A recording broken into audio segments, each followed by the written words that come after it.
Hola, muy buenas tardes. Bienvenidos a nombre del Instituto Veracruzano de la Cultura y la Casa Museo Agustín Lara. Les agradecemos nos acompañen a esta cápsula Artistas en su espacio, en esta ocasión con el destacado músico veracruzano Alberto de la Rosa, a quien agradezco mucho nos permita entrar en su casa y compartir un poco sobre su trayectoria, sobre sus proyectos a futuro. Maestro, buenas tardes, bienvenido. Quisiéramos conocer más sobre sus orígenes en la música y su desarrollo artístico. Si nos puede platicar, por favor, al respecto. No, con mucho gusto. Primeramente, bienvenidos todos aquí a su casa. Aquí estoy en mi rinconcito de música.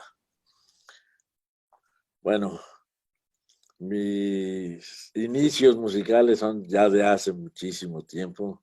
Yo ya rebaso los 70, estoy sobre los 75. Y bueno, el gusto por la música siempre estuvo en mi casa, ¿no? Yo provengo de un pueblo muy bonito por aquellos años, mediados del siglo pasado, típico veracruzano, Acayucan, Veracruz, lleno de tradiciones, con todas las carencias que pudiera haber en esa época y en ese tipo de pueblos, pero lleno de vida y como lo decía yo, lleno de tradiciones. Yo fui asimilando muchas de esas tradiciones. En mi casa siempre existió música.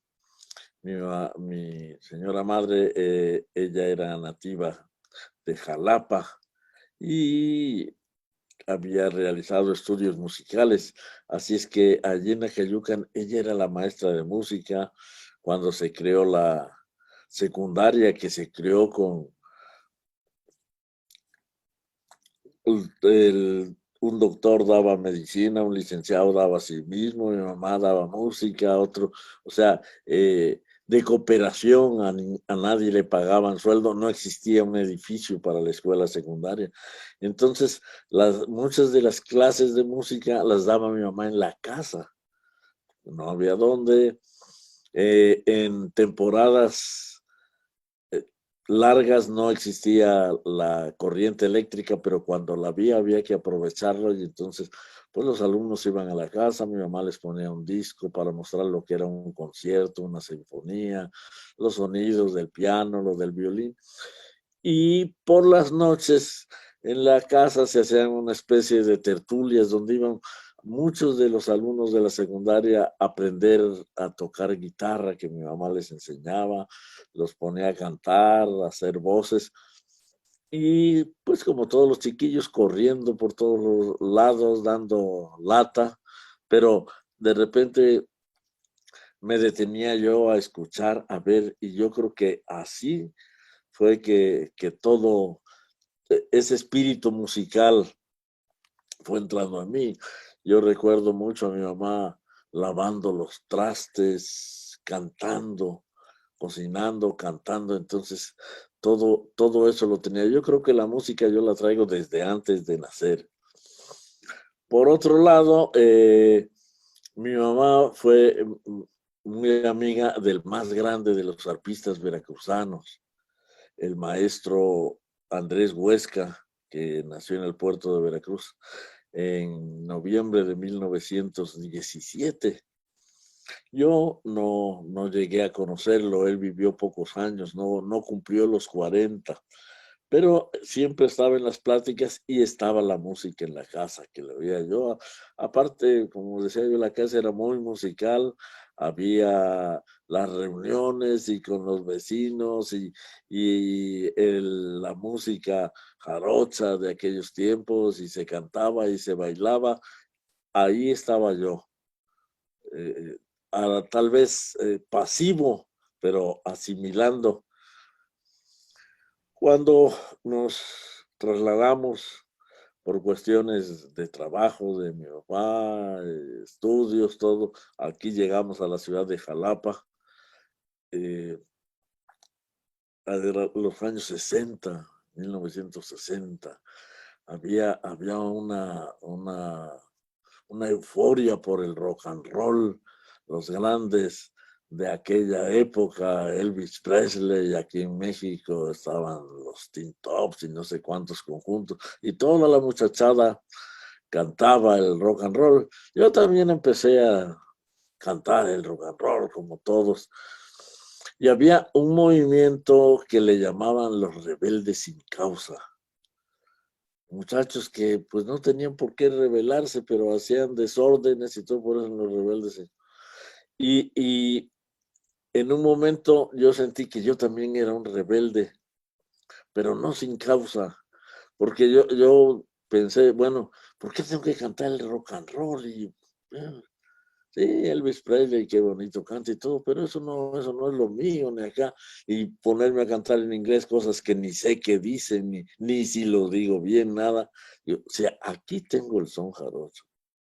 Si mi mamá conoce algo, si mis tíos lo saben tocar, eh, así fue como yo decidí y empecé a tocar el son jarocho allá por los años 60, 1960.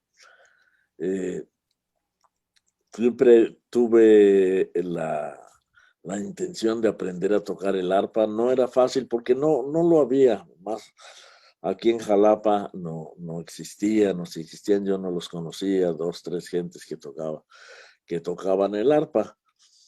Y bueno, yo ingresé a la Facultad de Comercio en 1964. Ahí llegó un músico ya muy bueno por aquella, para esa edad, a estudiar también. Hoy ya el maestro Rubén Vázquez, que llegó a estudiar también.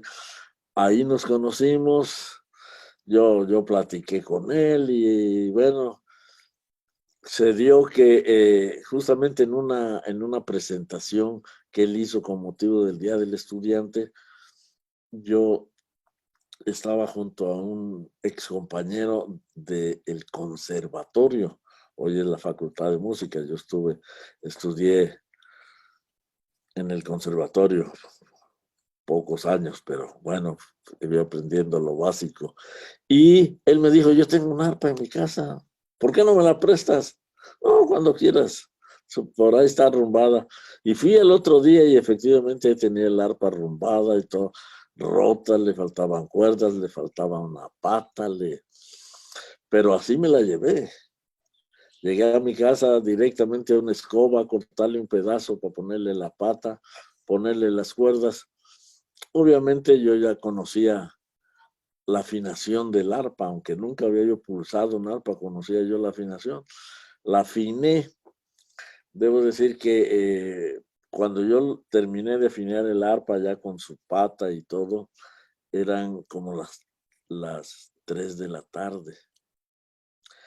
A, a las, a las 4 de la mañana, mi papá me fue a decir, ya déjanos dormir, porque agarré el arpa con un gusto y dale, y dale, y dale. Y empecé a aprender algunas cositas. Después le comentaba yo al compañero Rubén Vázquez, me dijo un día, dice, tenemos una fiesta, vamos.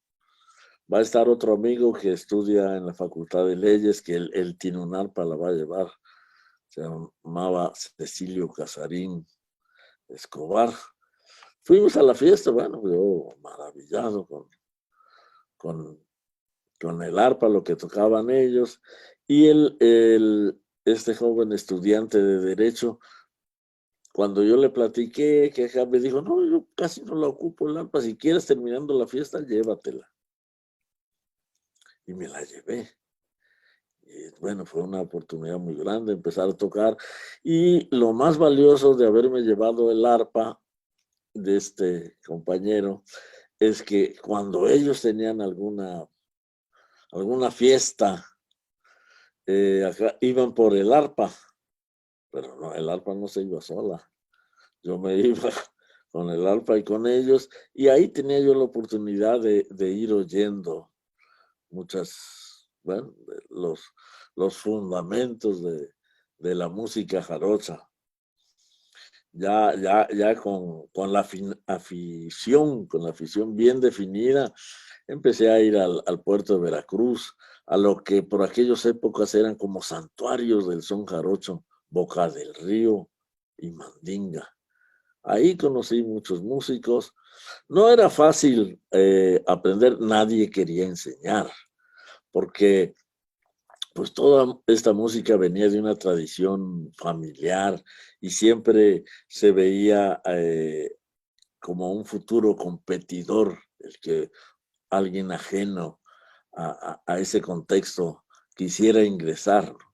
Pero poco a poco lo fui logrando y bueno, ya para el año 68 la Universidad Veracruzana me dio una beca para ir a estudiar arpa a México, arpa de concierto. Fui a la Escuela Nacional de Música, estuve estudiando un poco, pero también ahí me di cuenta que esa no era mi afición, esa no. Y bueno, me empecé a rodear con músicos que había en la Ciudad de México, aprender igualmente, así, de muchos de ellos, solamente viendo y oyendo, porque lo mismo, nadie quería enseñar, pero empecé ya a trabajar como músico y todo, bueno, yo pensaba que todo estaba muy bien. Yo joven, 20 años, ganaba yo dinero, no tenía yo obligaciones, no tenía, ya pensaba yo que era un triunfador. Se vinieron los acontecimientos del 68 en México, la cuestión se puso difícil y un amigo de aquí de Jalapa, un maestro de la Escuela Normal Veracruzana, el profesor Antolín Guzmán, me decía, no seas tonto. No, si aquí estoy bien en México, mira, vente a estudiar la normal. Cuando termines, ya tienes una carrera, regrésate a México. Y si no puedes, pues ya vienes a ser maestro. Bueno, así fue que me vine a la normal, pero en la escuela normal había un movimiento artístico muy fuerte, comandado justamente por tres grandes maestros, el maestro Antolín, de mi amigo, el maestro Mateo Oliva, un gran músico, y el maestro Miguel Vélez Arceo, que había conformado ya el conjunto folclórico, un ballet de danza que en poquito tiempo se fue haciendo de prestigio. A mí me invitaron a participar ahí y yo con los mismos estudiantes de la normal fui conformando los conjuntos musicales para el ballet folclórico y fuimos adquiriendo fuerza. Por aquellos tiempos era muy difícil viajar al extranjero. Inclusive, vaya, solo viajaba la gente de dinero. Un maestro no tenía posibilidades, nada, pero a nosotros se nos abrió el camino y así fuimos invitados a Nueva York.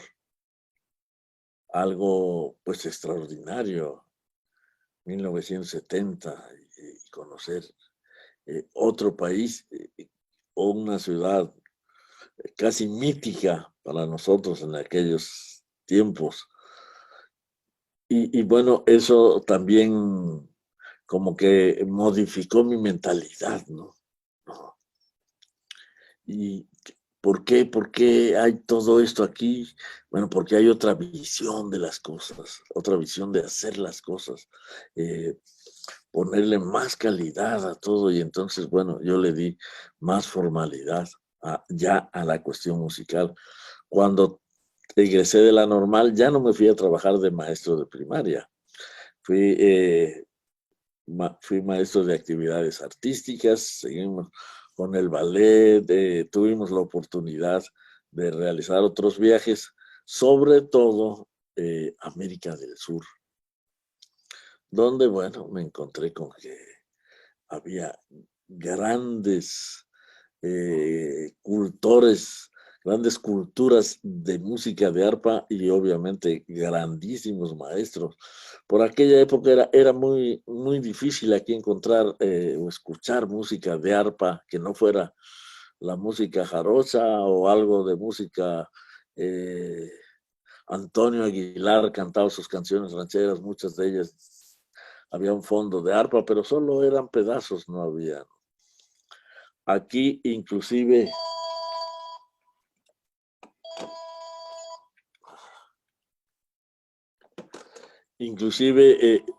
tenía yo un amigo que tocaba el arpa, un amigo de Naulinco, Pepe Escobar, quien, perdón, es que esto,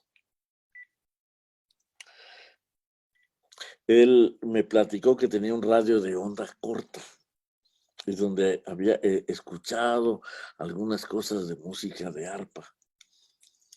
Y también hubo un florecimiento fuerte, un boom de música latinoamericana, y todos los jóvenes tocaban música latinoamericana, fundamentada especialmente en las flautas andinas. Vino aquí a Jalapa el grupo que era más famoso de aquella época de México, de música de esto, que eran los folcloristas, un grupo dedicado al estudio y a la interpretación con mucha calidad de la música. Yo hablé con el que tocaba el arpa y le pregunté, ¿cómo consigues toda la música? Él me dijo, sabiamente, dice, tienes que buscarle, no esperes que te caiga del cielo. Eso de momento lo sentí hasta como ofensivo, pero me acordé del amigo que me había contado de su radio de onda corta y lo fui a ver y dice, no, cómo no, mira, si quieres te espero en mi casa. Esto tiene que ser a las 3 de la mañana, porque las estaciones que he logrado escuchar son de Venezuela y inician normalmente sus transmisiones con música folclórica a las 5 de la mañana, que son las 3 en México. Pues ese día ya desde las 12 estaba yo allá con él, oímos, ahí le empezó a buscar. Hoy ya, sobre todo los jóvenes, no saben lo que es la onda corta, ¿no? Pero antes los radios tenían onda larga y onda corta, ¿no? La onda corta que se escuchaba a veces y de ahí la expresión todavía se usa, se le va la onda. Eso nació de la onda se iba. Entonces, bueno, le empezamos a escuchar. Debo decir que yo cuando empecé a oír el arpa así, hasta el cuero se me enchinaba así, me sentía una emoción tremendo. No se oía muy claro, o a veces se oían muy claro los comerciales y la música, pero así empezamos a oír y a grabar, tratar de sacar canciones. Se dice que América Latina son como 20 países divididos por el mismo idioma. Hablamos español, pero con una diferencia de vocablos a veces muy marcados, pues muchas cosas no entendíamos de lo que decían las canciones. Y además, pues que nos hablaban también de algunos lugares que, como sucede aquí en México, cualquier extranjero, Jalapa, Coatepec, Tlacotalpan, Coaxacualcos, no entiende eso. Y así en un lenguaje popular, ¿cómo dijiste? No, pues Tlapacoya, no, Tecitlán. Así nos pasaba con todo esto de Venezuela, que fue lo que empezamos a escuchar. Pero cuando tuvimos la oportunidad de ir por América del Sur, bueno, yo lo primero que hice fue buscar qué música encontraba yo. En algunos lugares, por ejemplo, como Chile, nos fueron a recibir al aeropuerto con un conjunto, con arpa. Entonces, ya estaba el contacto ahí, y preguntar, ¿y cómo está? Y acá, ¿no? Y tratar de traer discos, ¿no? ¿Por quién pregunto? ¿Por qué acá? Y fui armando mi paquete de discos. Luego, bueno, llegamos primero a Colombia, fuimos a un gran evento y vimos que había muchas arpas. De ahí me traje música, llegamos al Ecuador, había el arpa, posteriormente al Perú, cantidad de arpa, en Chile, ir desde el aeropuerto, en Argentina, y vamos a actuar a la universidad que nos reciben y hay un conjunto que toca el arpa. Luego llegamos al Paraguay, donde el arpa es el instrumento nacional, vaya, era casi un sueño, y donde quiera nos recibían con el arpa. Fuimos al lugar más importante de arpa ahí, donde han nacido los más grandes arpistas, se llama Villarrica. Y igualmente desde la entrada del pueblo ahí estaba un conjunto con arpa esperándonos y luego vamos a la comida y ahí está el arpa y todo. O sea, mi relación con el arpa folclórica, desde luego,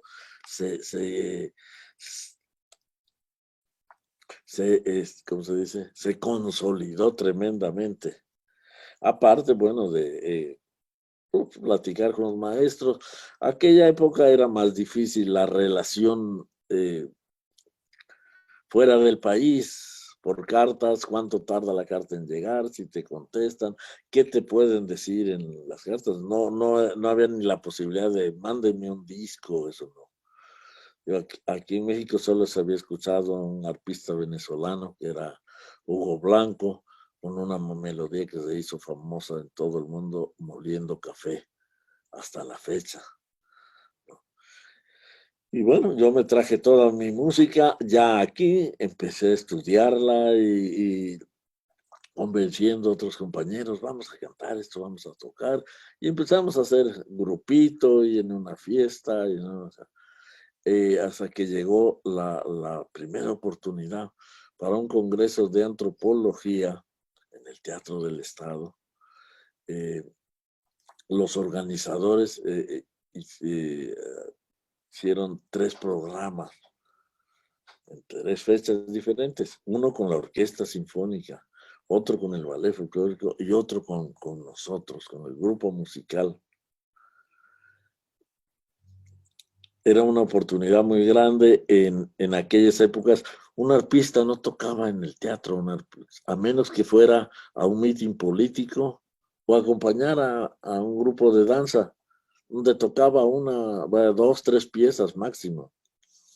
Tocar en el teatro ya con el escenario, con un montaje, con luces, con micrófono, fue otra cosa, pero el resultado fue muy agradable para nosotros y muy agradable para mucha gente que asistió, los que nos animaron, no, qué bien está eso, ustedes deben seguirle.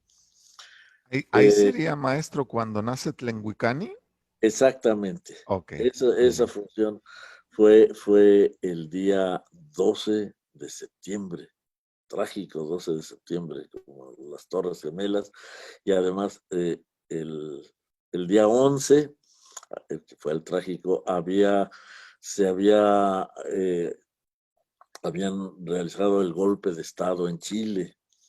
En esa gira que hicimos por América Latina, tuvimos la oportunidad de estar con, con Salvador Allende. Él nos recibió en el Palacio de la Moneda y todo.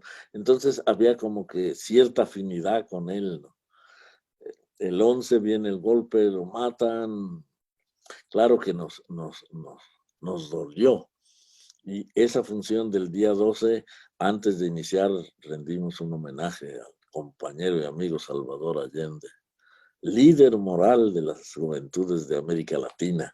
Así lo dijo un compañero. Y bueno, se hizo la función, pero pasó un año, no hubo otra oportunidad. Yo vi en el periódico que decía la universidad celebra 30 aniversario de su fundación y pensé, esta es una oportunidad para hacer una presentación con motivo de los festejos de la universidad. Eh, Obviamente todo era diferente, ir a hablar con el rector no era tan complicado como hoy en día. Nos arrimamos, fuimos, nos recibió muy bien, le explicamos el proyecto y no estábamos de acuerdo, vayan a ver a fulano de tal, fuimos a ver a ese fulano, le explicamos, bueno, venimos de parte del rector, dije, no, excelente, vamos a hacerlo aquí. Pero aparte, aquí tenemos unos proyectos que a lo mejor ustedes podrían encajar en esos proyectos. Ya vimos y no, sí, cómo no. Y así fue como ingresamos a la Universidad de Veracruzana. Posteriormente, dentro de esos mismos proyectos, se invitó, o la universidad invitó al ballet, que era entonces de la Normal, se llamaba Conjunto Folclórico Veracruz. Lo invitaron para formar parte de los grupos artísticos de la universidad, ya como ballet folclórico de la universidad. El doctor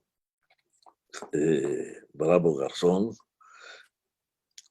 él tenía una idea muy fuerte de consolidar la expresión artística de la universidad.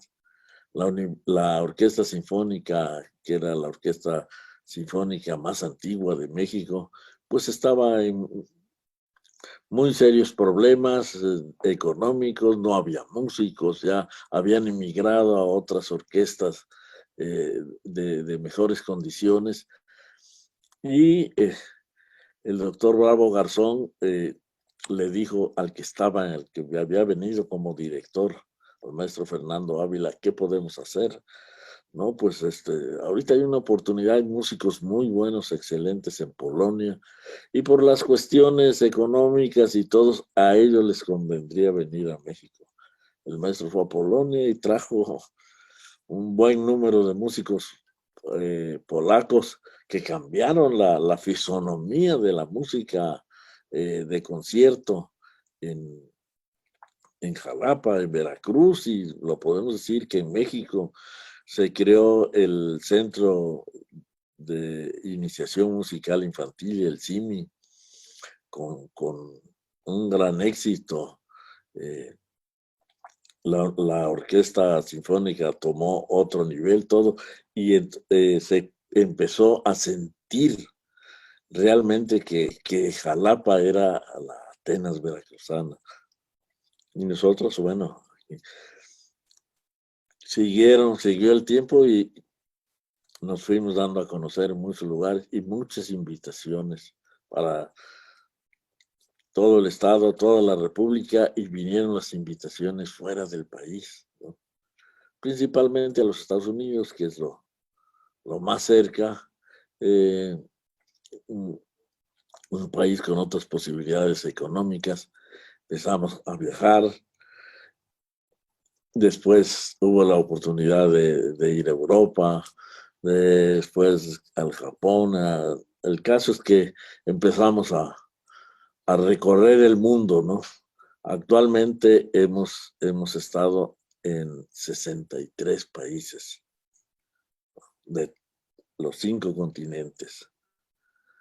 Y desde luego hemos motivado a mucha gente de esos lugares. Ahorita esta pandemia nos ha limitado, pero normalmente por estas épocas de verano siempre viene gente a estudiar con nosotros de América del Sur, de Colombia. Venezuela se ha limitado también por situaciones políticas, pero amigos del Paraguay, excelentes arpistas que les interesa la música mexicana y no solo vienen a aprender algo de música mexicana, vienen a dejarnos también. Y Francia principalmente, España, Irlanda, que es el país donde el arpa es el símbolo del país.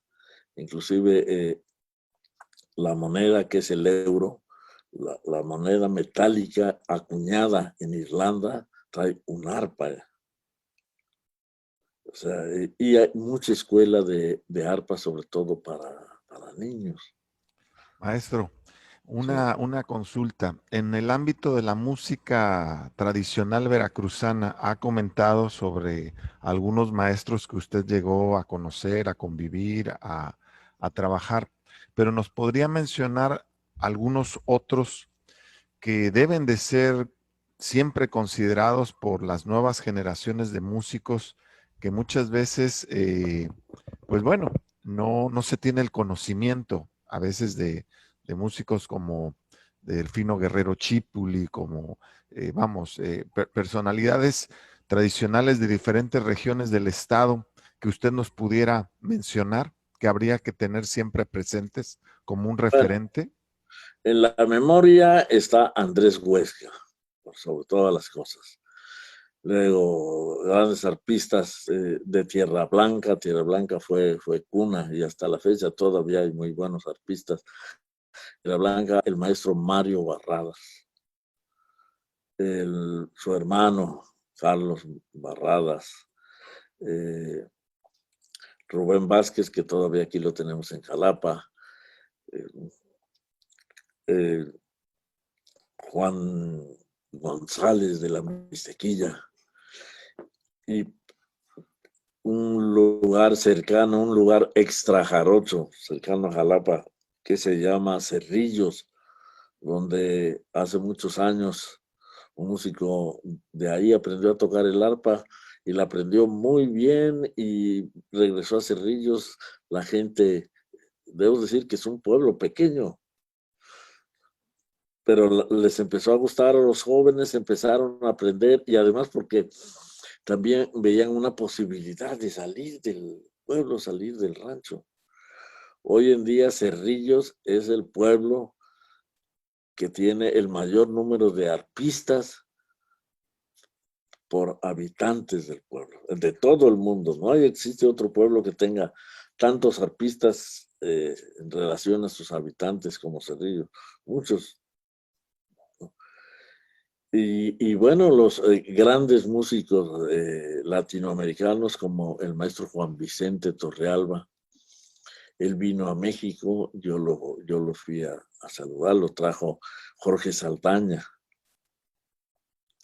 Lo fui a saludar, me presenté con él, le llevé discos de él que yo había comprado para que él viera que yo lo conocía musicalmente. Y a él le dio muchísimo gusto. El caso es que a los pocos años yo estaba en Caracas con él y muchas veces lo fui a ver, inclusive pasados los años, un día me habló y me dijo: Alberto, me voy a despedir ya de los escenarios internacionales, pero lo quiero hacer allá en tu tierra. Tú organízame que yo me encargo de todo, yo llevo el conjunto, y así fue. Aquí teníamos un presidente municipal muy, muy interesado en la música folclórica y muy conocedor. Cuando yo lo fui a ver y le comenté, dijo: no, aquí lo apoyamos todo, y él fue a traerlo a la Ciudad de México y aquí hizo una presentación muy, muy emotiva en el Teatro del Estado y bueno, se le rindió homenaje, ¿no? Pasaron los años y siguió la relación. El maestro tiene 2 años de muerto, pero murió a los 102 años de edad. Y bueno, tenía 101 años y hablaba yo con él y oyéndolo no creía uno que era una persona de más de 100 años, ¿no? Una cordura increíble, una memoria tremenda, ¿no? En una ocasión estábamos en Cancún en un evento de arpa, también un festival, y llegó la noticia de que había muerto. Oh, bueno, hasta organizamos, vamos a hacer un homenaje, pero de momento dijeron: no, no es cierto. ¿Cómo sabemos? No, pues le hablamos, le hablé yo. Me contestó su hija, dice: ya sé por qué me hablan, dice, pero no le comenten a mi padre nada al respecto, él no sabe, quién sabe quién inventó eso. No, le hablé, ya tenía 100 años. Y le comenté, le digo: mire, estoy con Rubén Vázquez aquí. Le pasé el teléfono y le dijo Rubén: maestro, yo soy Rubén, que cuando usted vino aquí, ¿cómo no? Y que hicimos esto, y que el hombre se acordaba de todo, vaya, hasta él me decía, dice: no, los doctores me dicen que estoy muy bien, dice. Yo no me siento muy bien del todo, pero de lo que estoy seguro es que yo voy a ser el muerto más sano del panteón.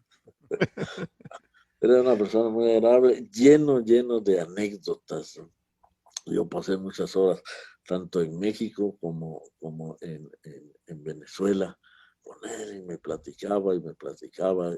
Y luego muchas veces que, sobre todo en los últimos años, que ya las llamadas no eran tan complicadas, porque en un principio era difícil, pedían la llamada, tenían que esperar hasta horas y hablar a los gritos y poco tiempo porque era costoso, ¿no?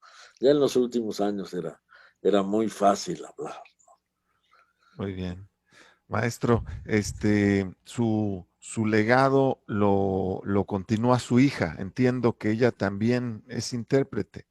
Sí, sí, sí, sí. Ella, bueno, tiene su carrera profesional y está metida ahí, pero ella estudió desde los 4 años y medio, empezó a tocar música, empezó a estudiar música, estuvo en el CIMI, en la Facultad de Música, hasta el punto que tenía que definir o te dediques a estudiar la música ya, porque lo que viene ya requiere tiempo completo o haces una carrera, que ella decidió estudiar una carrera, pero no abandonó la música. Claro, mucho tiempo no tocando, pero sí disfrutándolo. Estudió en Veracruz, en el Tecnológico, los 4 años que estudió allá. Nunca faltó un fin de semana aquí a Jalapa y nunca faltó un concierto de la Sinfónica en esa temporada. Era un trabajo interesante que hacía ella con sus compañeros. Vamos a ver, miren este concierto, es de este compositor, que todo. Y algunos hasta se iban aficionando como ella, ¿no? Ya donde me dijo, yo quiero aprender el arpa, pues aquí está el arpa y aquí está el maestro. Y bueno, empezamos. Muy difícil, porque yo recuerdo, pues venía en su fin de semana, agarraba el arpa, afinaba, ya estaba afinando y sonaba el teléfono. ¿Qué onda? ¿Qué hubo? Ahí se acabó. Terminó la carrera y inmediatamente se fue a trabajar. Estudió ingeniería industrial. Aquí no había campo. Se fue junto con los compañeros a Querétaro y inmediatamente se acomodaron en diferentes lugares, unos regular, otros menos, pero ahí, y de ahí fueron escalando. Se fue a Saltillo, luego estuvo trabajando en los Estados Unidos también con la compañía con la que había ingresado en Saltillo y poco tiempo para estudiar el arpa. Pero bueno, se casó, regresó para acá y le metió el arpa, ¿no?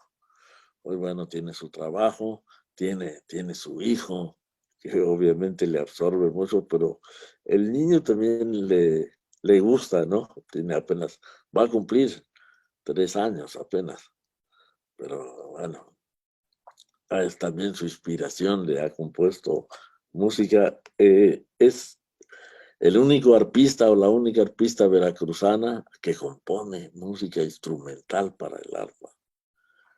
Yo he compuesto muchas cosas, pero siempre va con canto y los compañeros del grupo, todos tienen sus canciones y todo, pero todo lleva canto porque tradicionalmente el son jarocho ha sido cantado, ¿no?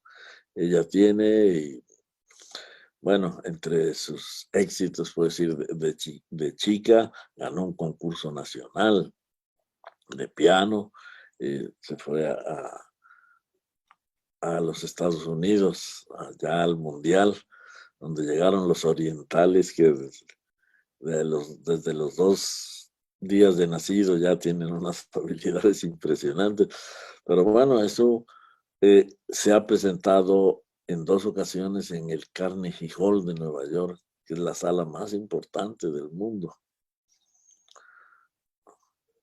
Entonces, esas cosas son muy importantes. Y sigue y hace sus proyectos de difusión, porque estamos nosotros metidos en eso.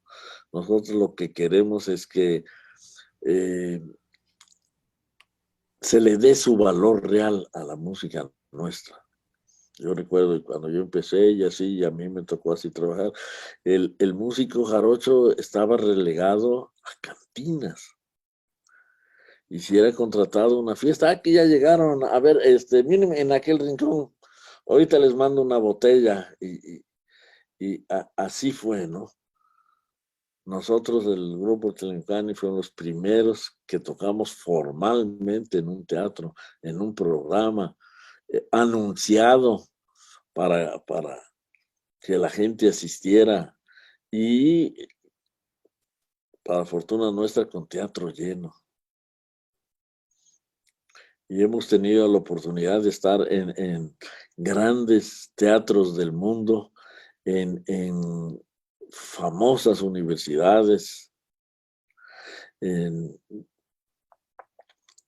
bueno, recorridos, porque también fuimos los primeros jarochos en tocar música jarocha arreglada para orquesta sinfónica. Entonces nos presentamos con orquesta sinfónica en los Estados Unidos, en Colombia, en el Paraguay, 2 giras por Francia con la Orquesta Sinfónica Juvenil, llevando la música jarocha. Estuvimos 10 años en Australia, 10 años consecutivos, ¿no? Esto, bueno, se acabó todo eso porque fueron las Olimpiadas en Australia y el país se transformó, no sé qué pasó, la moneda se devaluó y cosas así. Y aparte un compañero del grupo se quedó a vivir allá, y entonces él armó todo ya. Entonces, ¿para qué traemos a aquellos? Y aquí está este hombre que ha tenido un éxito extraordinario allá en Australia. Maestro, pues quisiéramos, a nombre del Instituto Veracruzano de la Cultura, la Casa Museo Agustín Lara, y a título personal y quienes amamos, apreciamos la música veracruzana, agradecerle, felicitarle, reconocerle la labor que ha hecho por muchos años, y esta cápsula, pues que podemos compartir en las redes sociales de Casa Museo Agustín Lara, pues es un testimonio de lo que se ha logrado a través de muchos años de disciplina, de esfuerzo, de la labor que han realizado, que le reconocemos y que le agradecemos mucho, pues esa pues loable labor en pro de la música y la cultura veracruzana.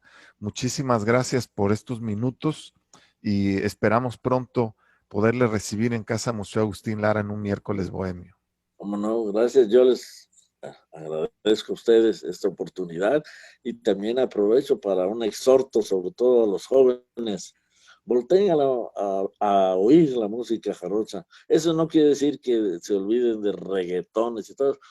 Si nos gusta el fútbol, también podemos ir al béisbol. Así necesitamos que la conozcan. Estoy convencido, y lo vemos aquí en Jalapa, damos clases en la universidad semestre a semestre, ¿no?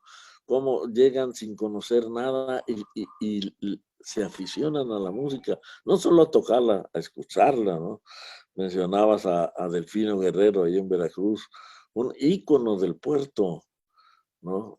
Que lucha tremendamente por todas las formas y presentarse donde se puede, y motivando a mucha gente. Así estamos aquí también. Pues muchísimas gracias por estos minutos. Esperamos pronto podernos encontrar y escuchar a Tlenguicani. Claro que sí. Muchísimas gracias.